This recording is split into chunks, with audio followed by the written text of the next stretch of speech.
سرخط مهمترین خبرها: حکومت برای برگرداندن قرض خارجی 43 میلیون جدا کرده است.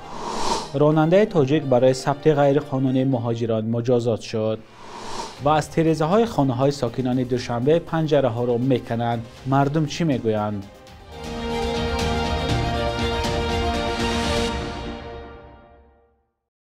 درود بینندگان عزیز، تازه ترین خبرهای تاجیکستان و جهان را از استودیوی دوشنبگی رادیوی آزادی تقدیمتان میکنیم. امروز 27 فوریه سال 2025 است. حکومت تاجیکستان برای برگرداندن قرض خارجی از بنیاد ثبات رشد اقتصادی یا فوند استابیلیزاسیون 43 میلیون سامانی یا نزدیک 4 میلیون دلار جدا کرده است. قرار حکومت 14 فوریه صادر شده رادیوی آزادی 27 فوریه به آن شناس شد.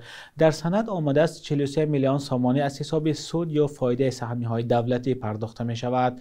امسال مهلت پرداخت پول یوروباندها و هم یک قسم قرض اکسیم بانکی چین فرا می رسد و برای همین خرج تاجیکستان برای بازگرداندن قرض خارجی یک برابر بیشتر می شود. سال 2025 کشور باید 473 میلیون دلار را بازپس بدهد. تا این وقت تاجیکستان سالانه برای پرداخت قرض خارجی و بهره آنها بیشتر از 200 میلیون دلار خرج می‌کرد. نمایندگان وزارت مالیه پیشتر گفته بودند جای نگرانی نیست و برای بازپس دادن قرض خارجی در بودجه مبلغ‌های لازم پیش بینی شده‌اند. بر اساس قانون نو اکنون معلوم می‌شود که حکومت برای این کار از فوند استابیلیزاسیون استفاده می‌برد. دادگاه سنت پترزبورگ راننده تاجیک رحمتشاه قربانوف را که با اتوبوس به دریا افتیده بود برای ثبت نام غیرقانونی مهاجران جزا داده است. خبرگزاری تاس نوشته است که دادگاه قربانوف را 106,000 روبل یا بیشتر از 1000 دلار آمریکایی جریمه بست. زاده تاجیکستان با آن گناهکار شده است که در منزلش بیش از 40 مهاجر را ثبت نام کرده است، اما در اصل آنها آنجا زندگی نمی‌کردند. نظری رحمتشاه قربانوف با حکم دادگاه معلوم نیست. این زاده تاجیکستان راننده مسافربری بود که ماه می سال گذشته به دریای مایکا افتاد. در این حادثه 7 نفر به هلاکت رسید. دادگاه شهر سنت پترزبورگ رحمتشاه قربانوف را به 6 سال زندان محکوم کرده بود. تفتیشات معلوم کرده است که کارفرما به راننده در مدت چند روز شرایط کار و استراحت ضروری نداده است. به نقل همسر رحمتشاه قربانوف و یک روز پیش از حادثه 20 ساعت کار کرد، ولی رهبرش بعد همگی 5 ساعت استراحت او را دوباره به کار خواند.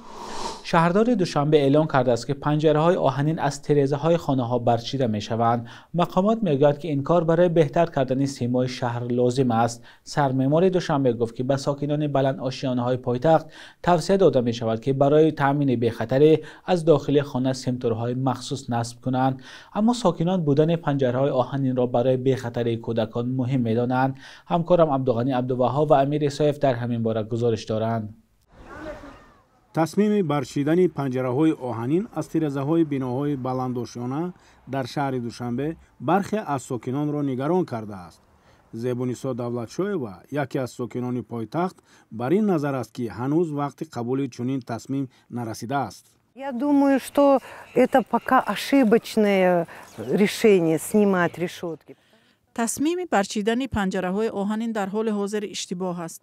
زیرا بناها فعلا با نظام محافظتی تامین نیستند. در آشیانه چهارم کودکان هستند. 5 کس در آشیانه چهارم زندگی می‌کند. مادرشان نگران است. آنها همیشه در بالکن بازی می‌کنند و امکان دارد که به زمین بیفتند. مردم برای بی‌خطری پنجره‌ها را نصب می‌کنند، نه برای زیبایی. давлатшоева барои тақвияти гуфтаҳояш ҳодисаеро намуна меорад ки баъди гирифтани панҷараҳо аз тирезаи хонаи ҳамсояаш рух додааст. ҳамсояи ман чанде пеш хонааш ро таъмир кард. онҳо барои иваз кардани тиреза танҳо барои як рӯз панҷараҳоро гирифтанд ва ҳамон шаб касе ба хонааш медарояд. дар лаби тиреза изи пойафзоли калон дида мешуд. касе ворид шудааст. милисаро даъват карданд, изҳоро гирифтанд. хушбахтона ин зан ҳамроҳи кӯдаконаш дар хонаи дигар хоб будааст ва вақте мебинанд хона холӣ асту ба ҷуз як ҷевон чизи дигаре нест, мераванд. сармеъмори душанбе Самӣ Азизён мегӯяд, ҳадафи барчидани панҷараҳои оҳанин беҳтар кардани симои шаҳр аст. ӯ ба сокинони баландошонаҳо тавсия медиҳад, ки барои таъмини бехатарӣ аз дохили хона симтурҳои махсус насб кунанд. январ то ҳозира аллакай зиёдтар аз тақрибан 1000 ташокта ва балконҳое ки худ соф буд намуди зоҳири бинои вайрон мекард бартараф карда шудааст. البته کوچه عینی از گردشی کوچه عینی احمد دونش تو چه خیابان رودکی پورا برطرف کرده شد بالا باشد محله صفاده برطرف رسیدیم 82 میکنند پورا برطرف میشد.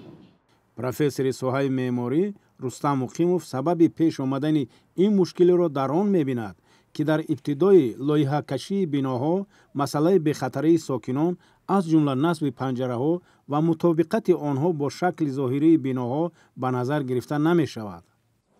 Если это все решится в таком едином стиле, то есть заводского изготовления, اگر پنجره ها خودسازی نشده، مثلا استحصال کارخانه باشند و مطابق به هر بینای علاهیده باشند، این جالب است. هر شخص دید خود را دارد و پیش از همه در فکر امنیت و بی‌خطری اهل خانواده اش است. از این لحاظ او از مسائل دسترس به مثل سیم و دیگر انواع کمخرج استفاده میبرد. این میتواند نمود ظاهری بنا را کاسته گرداند. هر خانه و بنا را باید جداگانه در نظر گرفت تا نقش زینت دیگر بناها تکرار نشود.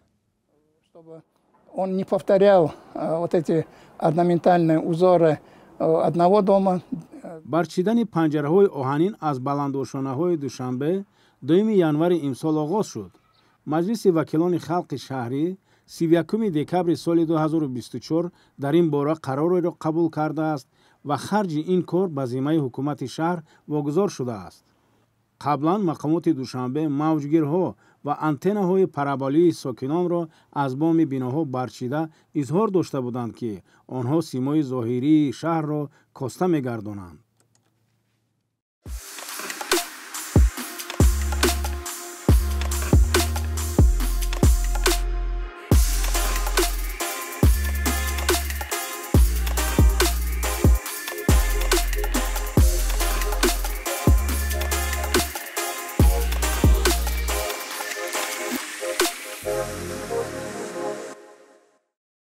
در ازبکستان حجم انداز برای نابود کردن نقلیات یا اوتیلیزاسیا برای ماشین‌های برقی را 2-3 مراتب زیاد کردند. بر اساس قرار حکومت این کشور انداز برای نابود کردن ماشین‌های برقی که دوام 3 سال اخیر استحصال شدند 45 میلیون سوم یا $3,500 مقرر شده است. صاحبان ماشین‌های برقی که 3 سال پیش تولید شدند برای اوتیلیزاسیا 78 میلیون سوم یا $6,000 پرداخت می‌کنند.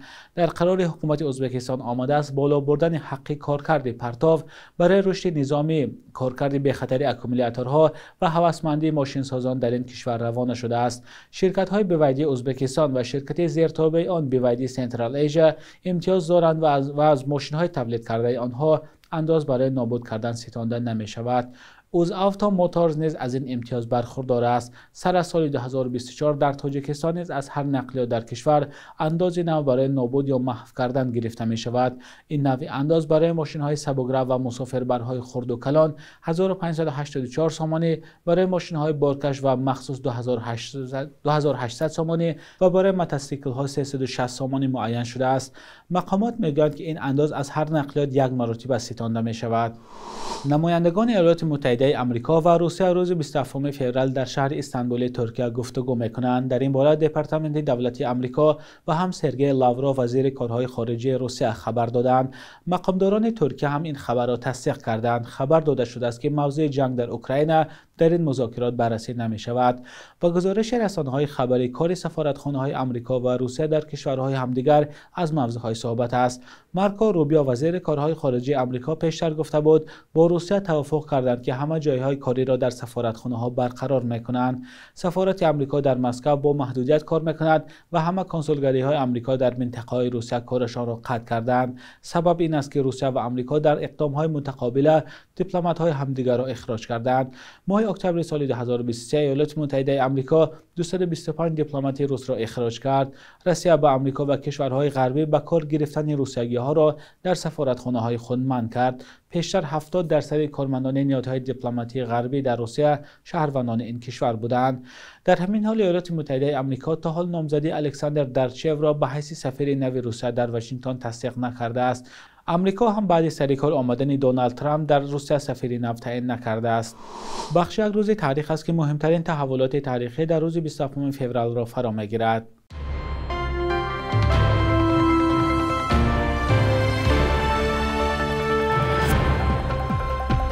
дар авҷи нобасомониҳои сиёсӣ дар русияи подшоҳӣ ва боздошта шудани кори думаи давлатӣ рӯзи 27 феврали соли 1917 коргарону сарбозони шӯришӣ маҷлисгоҳи думаро ишғол карданд ва кумитаи муваққатии думаи давлатӣ таъсис шуд. Николай II аз тахт даст кашид ва ҳукумати муваққатӣ таъсис шуд. моҳи марти соли 1917 ҳукумати муваққатӣ мустақилияти аморати Бухороро тасдиқ кард. ҳукумати муваққати нимсол то инқилоби болшевикӣ умр дид.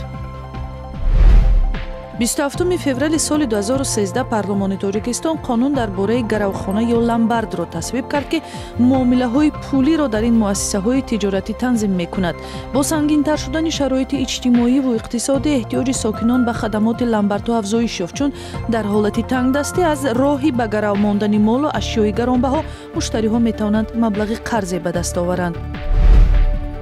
27 феврали соли 1941 адабиётшиноси маъруф Абдунаби Сатторзода таваллуд шудааст, ки дар таҳқиқу муаррифии осори классикон ва тарбияи шогирдон дар Донишгоҳи миллии Тоҷикистон нақши муҳим мебозидааст.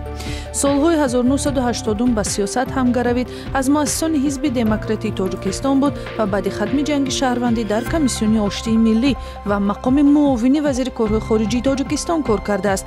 худаш гуфтааст, касоне ки дар соҳаи адабиёту фарҳангу ҳунар кор мекунанд, аз сиёсат дур рафтан наметавонанд. шабонарӯзи ахир қурби рубли русӣ дар баробари асъори миллии сомонӣ ба таври назаррас боло рафт. субҳи имрӯз дар банки тиҷоратии Тоҷикистон 1000 рубли русӣ то 131 сомонӣ арзиш дорад. як рӯз пеш 1000 рубл 125 сомонӣ арзиш дошт. бештар муҳоҷирони тоҷик маблағҳои худро бо рубл ба Тоҷикистон мефиристанд ва барои ҳамин пасту баланд шудани қурби ин асъор ба ҷайби онҳо таъсир мерасонад. дар ҳамин ҳол қурби доллар дар Тоҷикистон бетағйир буда субҳи 27 феврал 100 доллари амрикоӣ ба 1085 сомонӣ баробар است. قرب رسمی بانک ملی تاجیکستان برای امروز چنین تعیین شده است.